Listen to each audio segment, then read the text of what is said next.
Is it not surprising that in the 21st century, an era of remarkable technological advancements and supposedly progressive thinking, we still grapple with the age-old scourge of racism?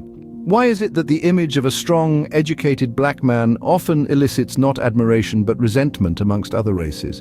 Today we delve into this complex issue that continues to taint our societies, institutions, and individual interactions. Consider the case of Dr. James, a Harvard-educated neurosurgeon. Despite his impressive credentials, Dr. James has experienced numerous instances of racial profiling, from being mistaken for a janitor in his own hospital to being pulled over by police officers for no discernible reason other than the color of his skin. It's not his education or his accomplishments in question here, but rather the prejudice and stereotypes that continue to persist. And it's not just in the workplace.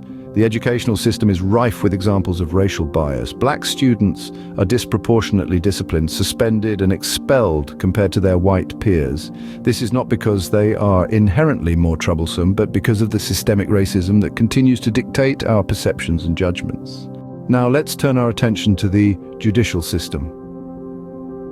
It's a well-known fact that black men are more likely to be convicted and receive harsher sentences than their white counterparts for the same crimes.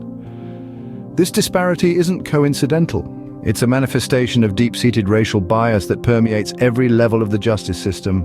Consider the plight of ex-felons, primarily black men, who upon their release find themselves in an unforgiving society. Renting an apartment, finding a decent job, and reintegrating into society become Herculean tasks. The reason? The incessant criminal background checks that seem to disregard any notion of rehabilitation or second chances.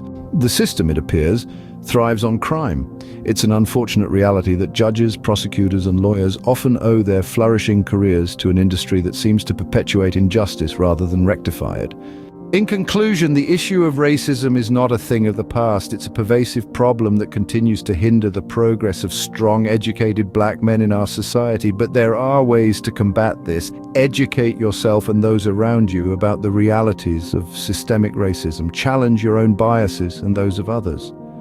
Support policies and initiatives that advocate for racial equality, demand transparency and accountability from our judicial system.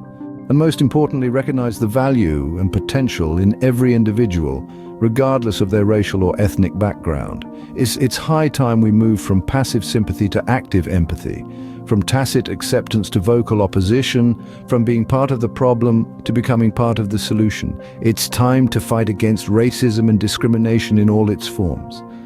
The change starts with you.